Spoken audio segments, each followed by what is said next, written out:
magazine pluriel. Étienne Nabédé.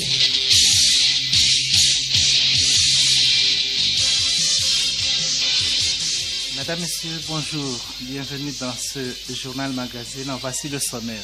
La journée de la liberté de la presse a été célébrée hier.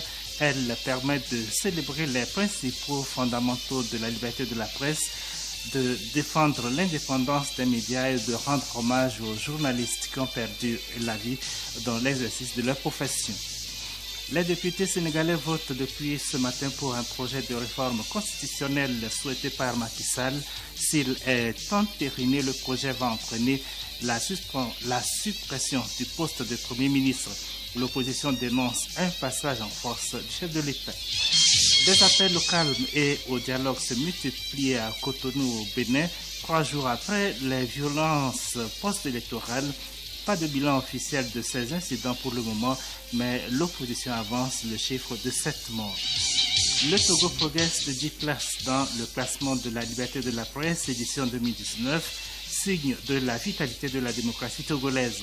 Armia Tchaniaou, président du CONAP, le Conseil national des patrons de presse, nous en parle dans la seconde partie de ce journal. À suivre également les échos du palais, les sports et la revue de presse.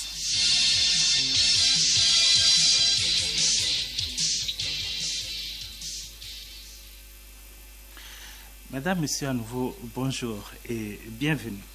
La journée mondiale de la liberté de la presse, c'était hier. Tous les ans, elle permet de célébrer les principes fondamentaux de la liberté de la presse, d'évaluer la liberté de la presse à travers le monde, de défendre l'indépendance des médias et de rendre hommage aux journalistes qui ont perdu la vie dans l'exercice de leur profession. Au Togo, l'Observatoire togolais des médias OTM a, au cours d'un point de presse Salomé, présenté hier un rapport sur l'état de la presse. Aimé Ekpe, président de l'Observatoire togolais des médias OTM. Pour cette année, ou plutôt pour, disons, les 12 mois que nous avons passés, dans l'ensemble, en ce qui concerne la professionnalisation du métier, on fait beaucoup d'efforts, il faut le reconnaître. Au niveau même de la présentation ou des prestations que nous faisons, aussi bien sur les médias audiovisuels que dans nos presses écrites ou presses en ligne, je crois qu'il y a une prise de conscience générale qui se fait jour. L'UNESCO pense que ces libertés permettent une compréhension mutuelle pour construire une paix durable. Pour Octave Olympio, vice-président de la Haute Autorité de l'Audiovisuel et de la Communication HAC, beaucoup d'efforts ont été fournis en vue de la professionnalisation du journalisme au Togo, mais la route reste encore longue. Ça a été un grand plaisir pour moi que le Togo a gagné 10 points au classement de la liberté de la presse mondiale. Cette avancée, c'est dû aux efforts de tout le monde, de nos journalistes, aussi bien de la presse privée que de la presse publique. Je rends un hommage à tous les journalistes pour leur professionnalisme dont ils font montre, ce qui a permis aussi de ne pas être obligé de réprimer la presse. La presse s'est bien comportée. C'est aussi la preuve que le gouvernement fait montre de beaucoup d'ouverture vis-à-vis de la presse. Depuis plusieurs années déjà, c'est un travail de tout le monde. La date du 3 mai sert aussi de rappel au gouvernement quant à la nécessité de respecter leurs engagements en faveur de la liberté de la presse, 2 moments de réflexion pour les médias professionnels sur les questions relatives à la liberté de la presse et à la déontologie. Les agences du système des Nations Unies au Togo travaillent à renforcer la complémentarité et les synergies dans la mise en œuvre de leurs projets et programmes. C'est donc dans cette optique que ces partenaires et ces représentants au Togo se sont retrouvés hier pour s'approprier les résultats des différents programmes d'amélioration des conditions de vie des Togolais. Amara Moussa. Selon ces résultats, près de 95% des 1 553 201 crédits du Fonds national de finances inclusives FNFI, évalués à près de 81 milliards de francs CFA, ont été remboursés. Le programme School Assure, lui, couvre désormais 1 768 947 élèves à la date du 30 avril 2019. La délégation à l'organisation du secteur informel a pour sa part permis la création de 1400 entreprises de transport. À travers cette présentation des résultats, Madame la secrétaire d'État chargée de l'inclusion financière et du secteur informel, Mazameso Assi, entend obtenir des représentants du système des Nations Unies un accompagnement technique. Aujourd'hui, l'État togolais, notamment la présidente de la République, a mis en place tous les moyens et tous les dispositifs qui vont permettre en fait d'atteindre les résultats escomptés, notamment dans l'axe 3 du plan national de développement. Mais il fallait également leur présenter aussi tous les panels des initiatives qui sont prises pour solliciter leur appui technique et l'expertise, chacun dans son domaine, qui va aussi bien de la santé par l'OMS et aussi par la prévention des maladies incurables comme les représentants d'ONU-SIDA, mais également aussi par des partenaires techniques comme le PNUD qui accompagne aussi dans la formation, dans la formalisation et aussi par le Bureau international du travail pour ce qui touche à la question de la protection sociale et du mieux-être au travail. Les différents représentants du système des Nations Unies ont salué la réussite des 3 programmes. Dr Fatoumata Binta Diallo, représentante résidente de l'OMS au Togo. Sur tout ce qu'on a entendu et tout ce qu'on a vu sur le terrain, parce qu'on a vu sur le terrain et on a écouté, on a vu qu'il y a réellement un potentiel important sur le financement et sur l'inclusivité.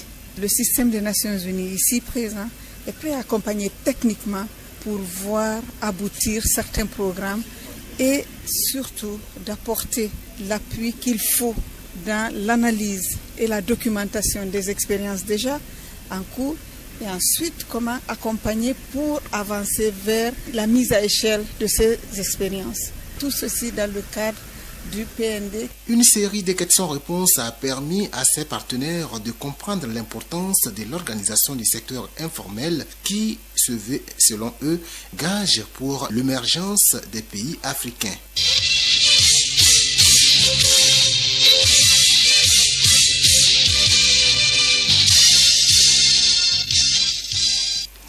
Opération Togo Propre, 5e numéro de l'année 2019. Ce matin encore, les Togolais sur l'ensemble du territoire national ont massivement répondu à ce rendez-vous citoyen en mettant au propre les abords des rues, les services et les endroits publics. L'opération Togo Propre, qui fait toujours son petit bonhomme de chemin, permet aux populations de vivre dans un environnement sain et d'éviter les nombreux cas de maladies et d'infections, surtout en ces périodes de pluie. Le jeûne du mois béni de Ramadan débute cette année le lundi 6 mai 2019. À cette occasion, le bureau exécutif de l'Union musulmane du Togo, UMT, invite les fidèles musulmans à accomplir les prières de Tarawi demain dimanche 5 mai 2019. Le bureau de l'Union musulmane du Togo présente ses vœux de santé et de prospérité à tous pour un merveilleux accomplissement du jeûne de l'année 2019.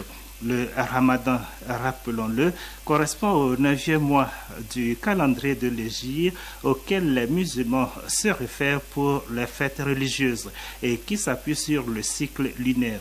Le mois sacré de jeûne et de prière est l'un des 5 piliers de l'islam avec la profession de foi, l'obligation de prier 5 fois par jour, l'aumône et le pèlerinage à la Mecque.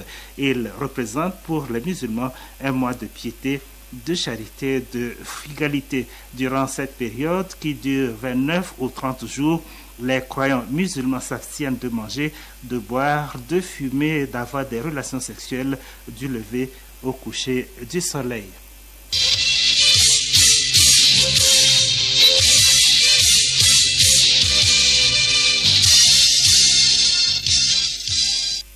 Au Bénin, 2 touristes français ont disparu mercredi dans le parc national de Pédiari, dans le nord du pays. Pour l'instant, personne ne parle d'enlèvement alors que l'on ne dispose que de très peu d'informations.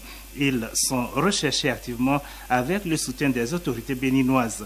Le centre de crise et de soutien ainsi que l'ambassade de France au Bénin sont aussi mobilisés.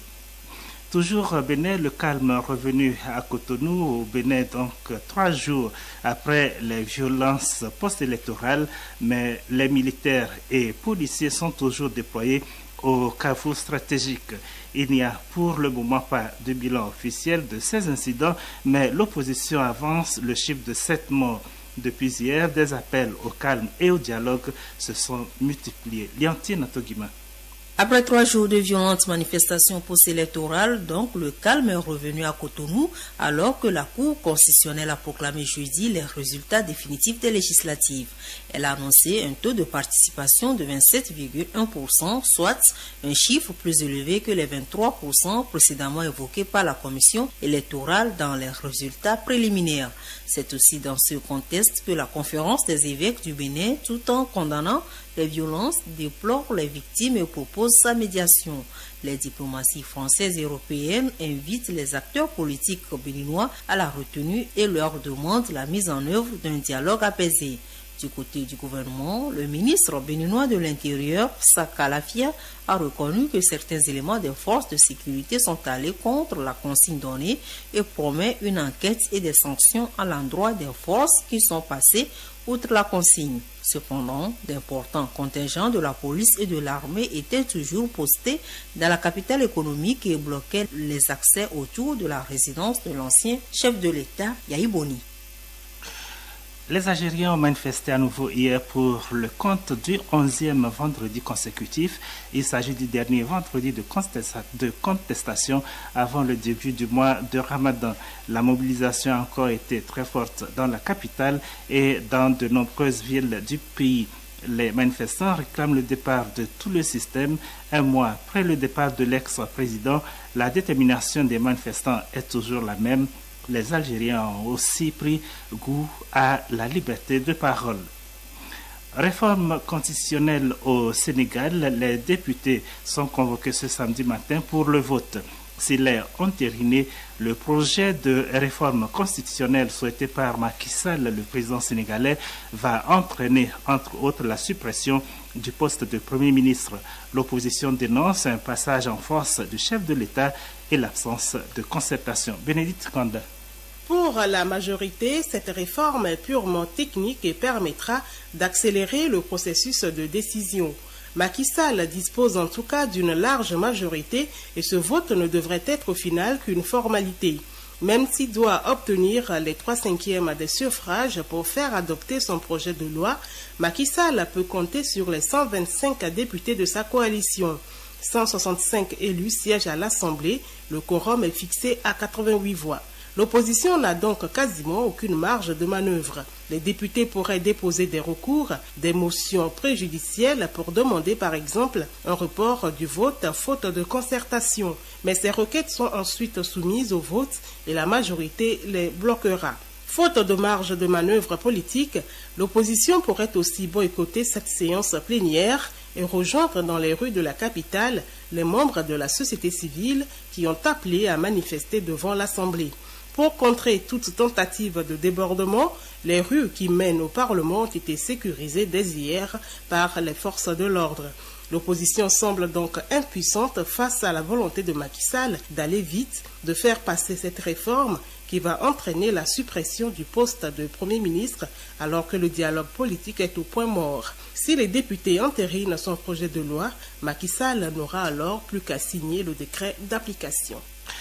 Le cap de 1000 morts de la fièvre à virus Ebola a été franchi en RDC. Les autorités congolaises et l'Organisation mondiale de la santé ont dénoncé des manipulations politiques qui attisent l'hostilité contre le personnel médical dans les régions affectées, un facteur qui tente à aggraver l'épidémie. Le 2 mai dernier, les autorités sanitaires ont enregistré 14 nouveaux cas de décès, cas donc confirmés. C'est la 10e épidémie sur le sol congolais et la deuxième la plus grave dans l'histoire du virus après celle qui a menacé l'Afrique de l'Ouest en 2014.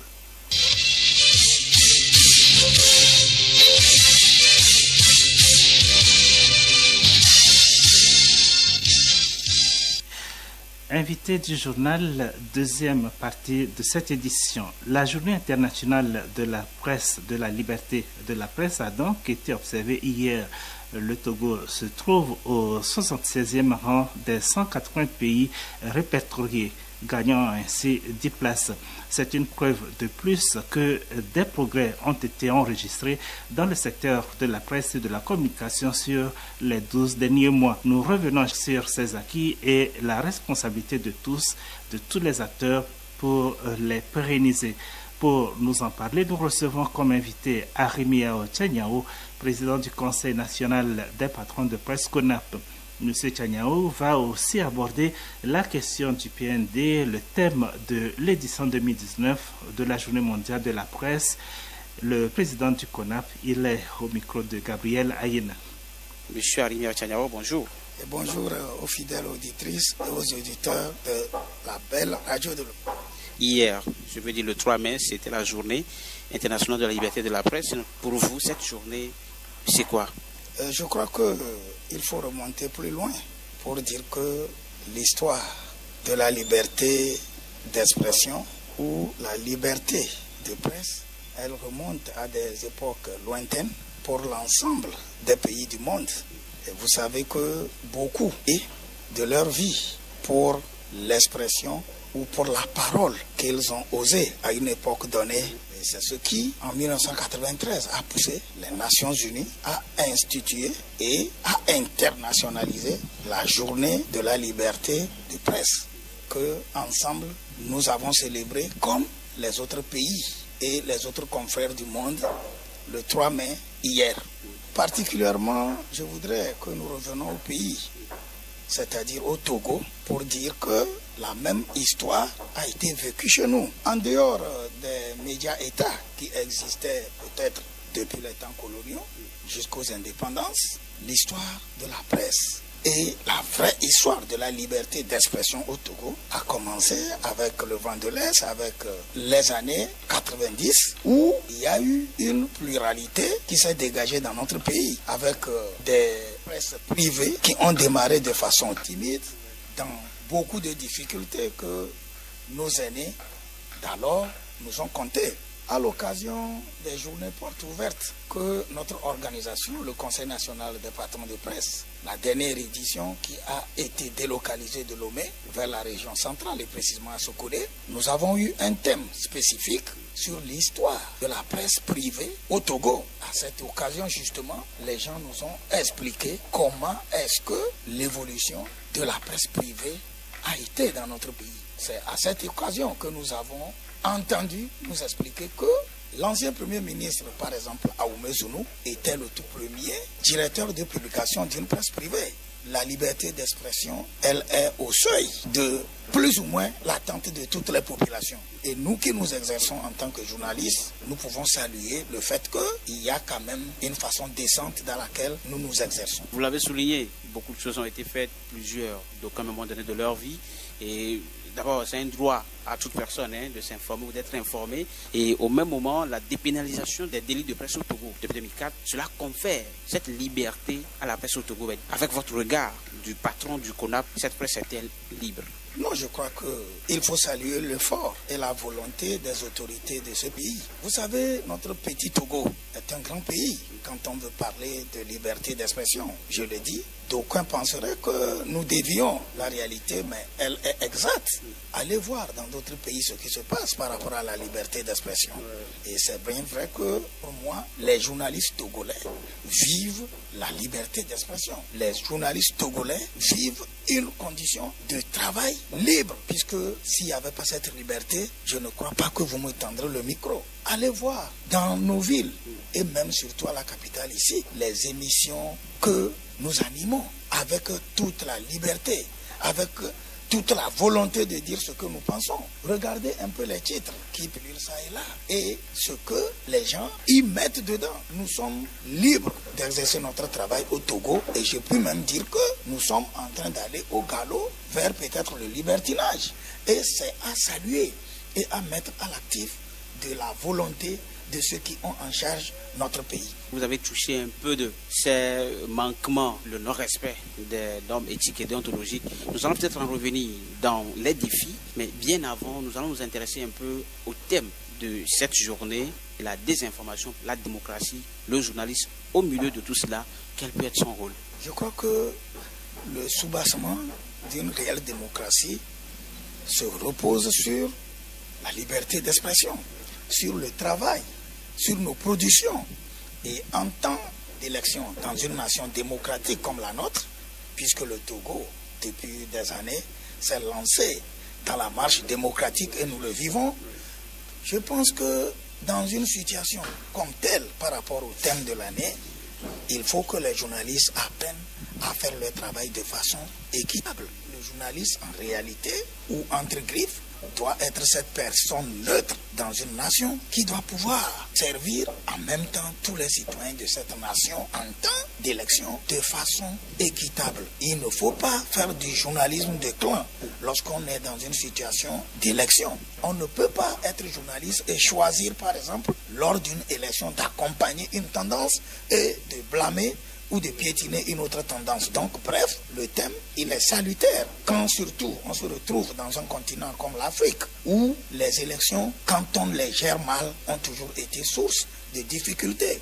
On doit faire à ce que chacun apprenne à faire du travail de façon décente et à amener les populations à se sentir dans ce qu'elles attendent de nous.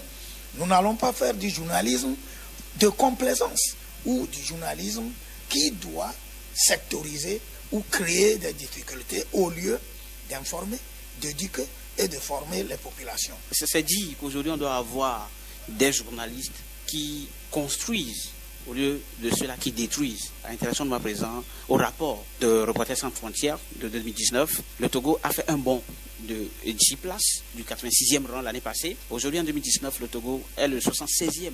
Pour vous, à qui attribuer cette évolution? Est-ce à la presse? Est-ce aux organisations presse ou à l'État? Non, avant tout, je crois qu'il s'agit de voir la chose en termes d'une Coupe du Monde, d'un trophée qu'un pays va rapporter. Lorsque le Togo, par exemple, rapporte un trophée, c'est vrai qu'il y a une équipe qui joue, mais le trophée est togolais. Et je crois que si le Togo, sur le plan international, fait des bons, c'est tous les Togolais qui devraient en être fiers. Vous savez, celui du Togo qui est à la diaspora, qu'il soit aux États-Unis, qu'il soit en Allemagne ou un peu partout, lorsqu'on dit que Reporters sans frontières, qui est une organisation mondiale, qui est respectée et qui fait d'ailleurs du bon boulot, fait un classement mondial et met le Togo dans la situation mondiale où nous sommes aujourd'hui, ce n'est pas une affaire de Faure Gnassingbé, ce n'est pas une affaire de Tchaniao, ni une affaire d'un quelconque ministre, mais c'est une affaire togolaise. C'est l'ensemble des Togolais qui ont travaillé à ce que nous soyons là où nous sommes. Parce que si les citoyens ne nous font pas confiance, si les gens ne captent pas nos radios, si les gens ne refusent de nous lire, si les gens refusent de nous donner des publicités ou de faire en sorte que nous vivons, nous ne pouvons pas faire ce travail qualitatif. Si les autorités du pays n'ont pas une volonté de nous laisser faire, on ne peut pas avoir ce bon. Le Togo, dans son ensemble, a permis qu'il accède à ce bon. Le président de la République a fait sa partition, le Premier ministre, le ministre de la Communication, vous et moi, journalistes, aussi bien que les Togolais, c'est une victoire à nous tous. Le Togo, quand nous revenons à la sous-région, nous sommes 4e dans la zone UEMOA, 7e au niveau de la zone CEDEAO et 17e en Afrique. Les années à venir, pourquoi pas que le Togo soit parmi les 10 premiers du monde. Donc, j'invite les autorités à faire en sorte que la liberté que nous avons aujourd'hui, qu'elle soit pérenne. Nous n'entendons pas entendre que le corps d'un journaliste a été retrouvé inerte quelque part pour ses opinions. Et nous voulons que même les radios critiques, même les chaînes de télévision les plus critiques de ce pays, même les journaux les plus critiques de ce pays, chacun a cette liberté d'exercer. Et que, vivement, les uns et les autres, et main dans la main, nous nous brassons, nous nous tenons à ce que l'acquis que nous avons aujourd'hui ne régresse, mais qu'il croît, pour l'intérêt de nous tous. Justement, vous l'avez si bien dit, on doit aussi amener ou appeler ces journalistes au respect des limites qui encadrent notre boulot pour qu'ils le fassent professionnellement. Alors vous avez aussi fait mention de ces auditeurs, ces téléspectateurs et ces lecteurs qui aujourd'hui aussi ont contribué énormément à ce que le Togo ait ses 10 places aujourd'hui. Alors, nous tendons pratiquement vers la fin de cet entretien et le programme national de développement lancé le 4 mars dernier par le chef de l'État. Aujourd'hui, tout le monde est appelé à œuvrer, ces auditeurs, nous journalistes. Je sais bien que le CONAP a un projet de la sorte qui essaie d'accompagner justement le gouvernement dans ce projet, la partition du journaliste aujourd'hui dans la réussite du PND. Tantôt, je disais que notre travail, c'est d'informer, c'est de former, c'est d'éduquer les populations. Lorsque dans une nation ou dans une situation donnée, on évoque le terme développement, c'est tout le monde qui doit se sentir interpellé. Et le chef de l'État, le 4 mars, lors du lancement du plan national de développement, a attiré l'attention de tous les citoyens togolais, chacun dans le domaine où il se retrouve, à faire de tout son possible pour que le plan soit une réussite totale. Nous avons, aussitôt que le président de la République a lancé cet appel, nous sommes en train de faire notre part. Nous continuerons par le faire, parce que les populations, elles ne sont pas que vous et moi. Aujourd'hui, nous parlons français ici.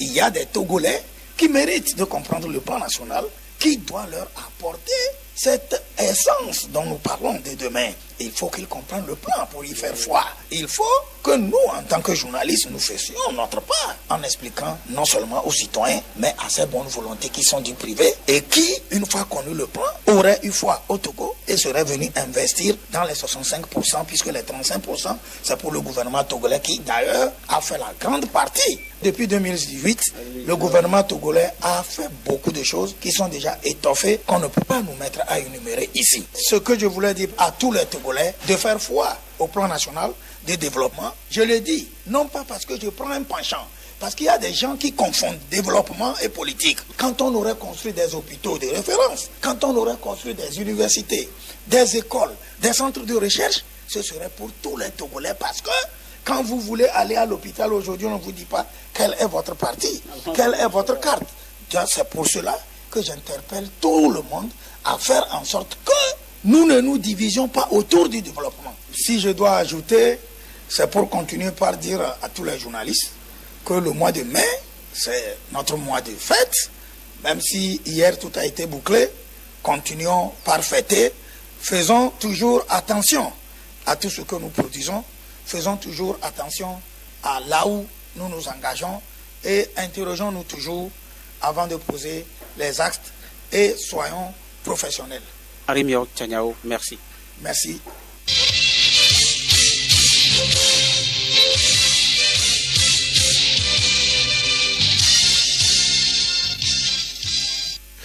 Nous parlons écho du palais. 20 ans de réclusion criminelle, c'est la peine requise contre 3 jeunes garçons accusés d'homicide volontaire et de viol qualifié. Hélène Assabi revient sur les faits de ce jugement. Les nommés Ferdinand, Kofi et Kossi se sont connus à Lomé.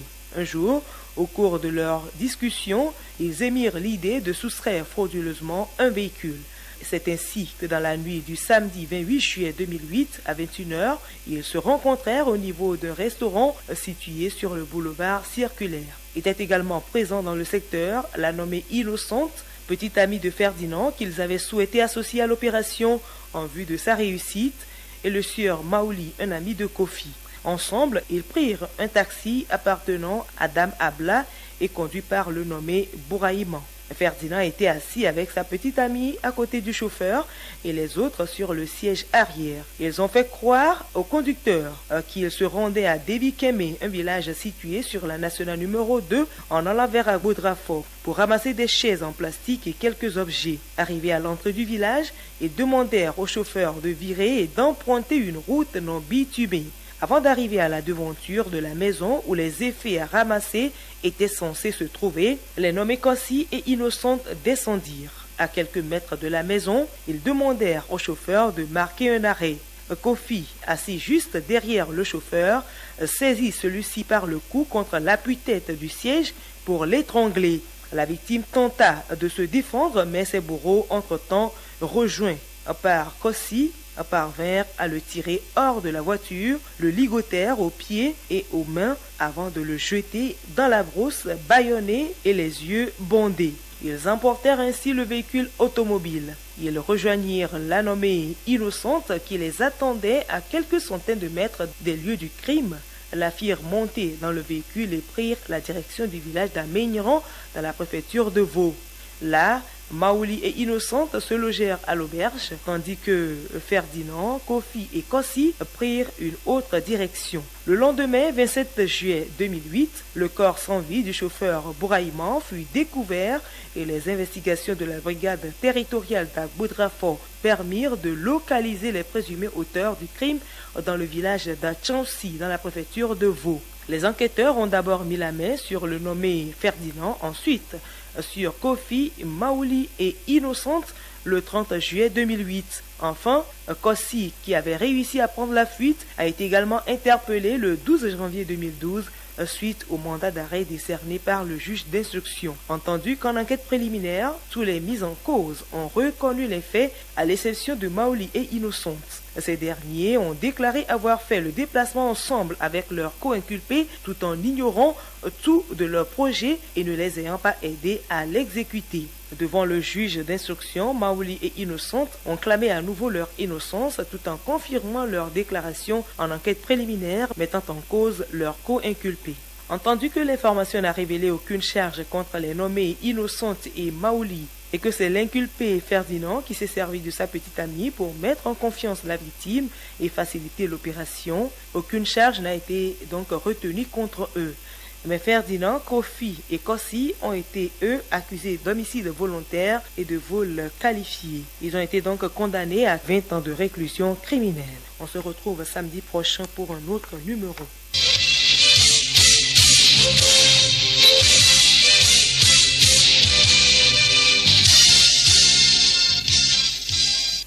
Sport football, championnat universitaire du Togo. L'apothéose, c'était hier vendredi.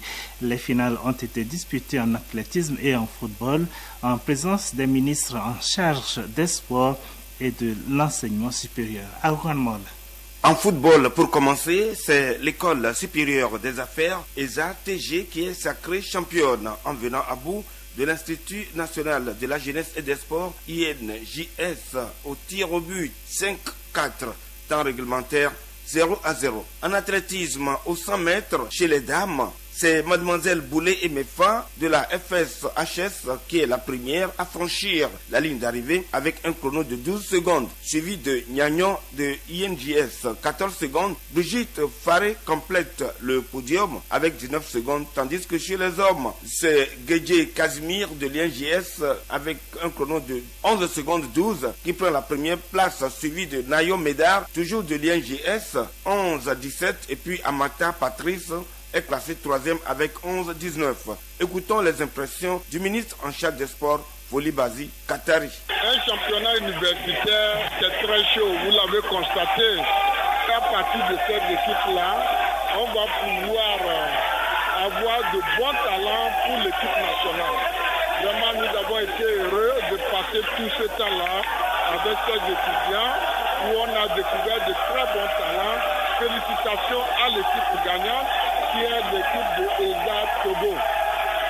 Et félicitations aussi au président de l'université de Lomé et tous les autres. La phase des finales régionales des championnats scolaires a démarré ce samedi sur toute l'étendue du territoire national. Dans Lomé Golf, 2 finales ont été disputées ce matin chez les juniors et seniors dames. C'est le lycée Folie Bébé qui l'emporte grâce au tir au but sur le lycée technique d'Adido Gomen. Temps réglementaire, 3 buts partout. Chez les Benjamins, l'EPP enfamé l'emporte 1-0 devant son homologue de Kitidjan. La compétition se poursuit au stade municipal cet après-midi avec la finale homme chez les juniors et seniors. Le lycée technique d'Adido Gomen croise les crampons avec le complexe scolaire Cicéron. Plusieurs finales sont également au programme en athlétisme cet après-midi.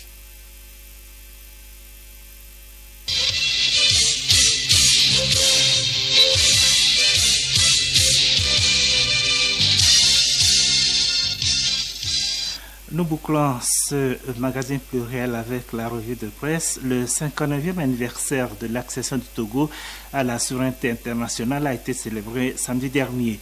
Plusieurs manifestations ont été au programme de cette célébration, dont un imposant défilé militaire et civil. Mais le discours du chef de l'État le 26 avril aura été sans nul doute l'un des temps forts de cet anniversaire. Cette semaine, la plupart des titres sont revenus sur les grands axes du discours du chef de l'État. C'était le 26 avril dernier devant les élus du peuple. Léontine Atogima. Discours du chef de l'État à la nation, Faure Gnassingbé répond de façon surprenante aux attentes trouve Togo Matin. Nouvelle opinion renchérie de grandes orientations dans le social pour l'amélioration des conditions de vie des populations. Enfin, le discours sur l'état de la nation, 14 ans après, réagit flambeau des démocrates. Un événement à caractère historique, écrit Togo Matin. Pour le bi-hebdomadaire Flambeau des démocrates, cette grande première après un détour en 2006 porte notamment sur des questions sociales, politiques, en passant par la gouvernance économique et le volet sécuritaire, plus précisément la lutte contre le terrorisme. Un signe incontestable que la volonté politique existe, ajoute le quotidien privé. L'Union pour la patrie va plus loin, la revalorisation de la valeur indiciaire, les filets sociaux de base, 25% des marchés publics aux jeunes femmes. Faure Gnassingbé fait un virage à gauche. Le chef de l'État a annoncé avoir instruit le gouvernement de prendre en compte ses préoccupations dans le prochain budget.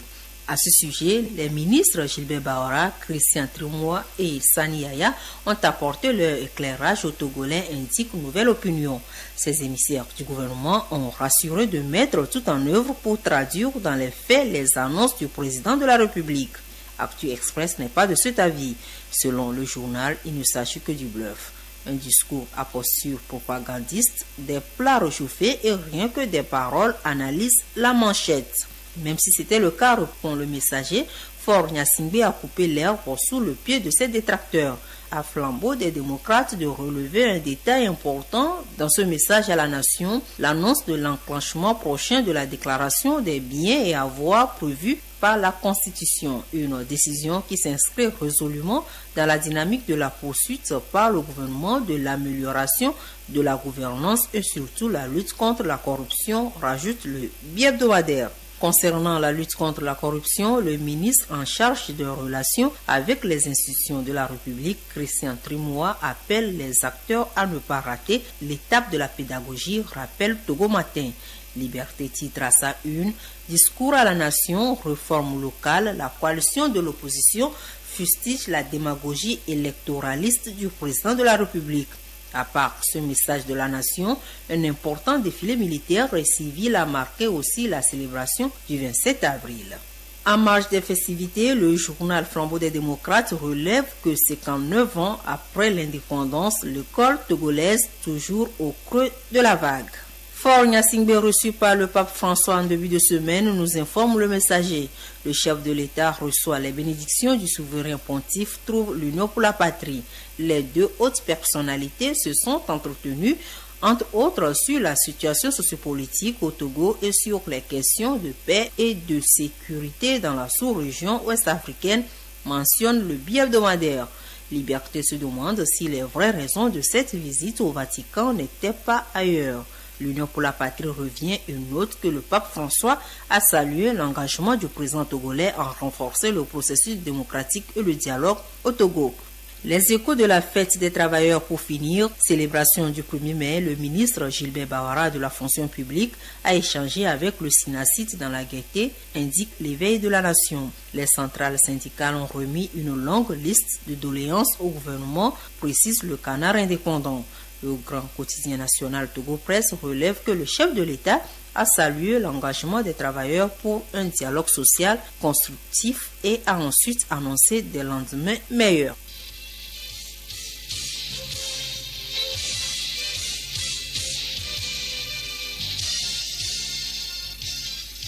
Pluriel, le magazine hebdomadaire de Radio Lomé.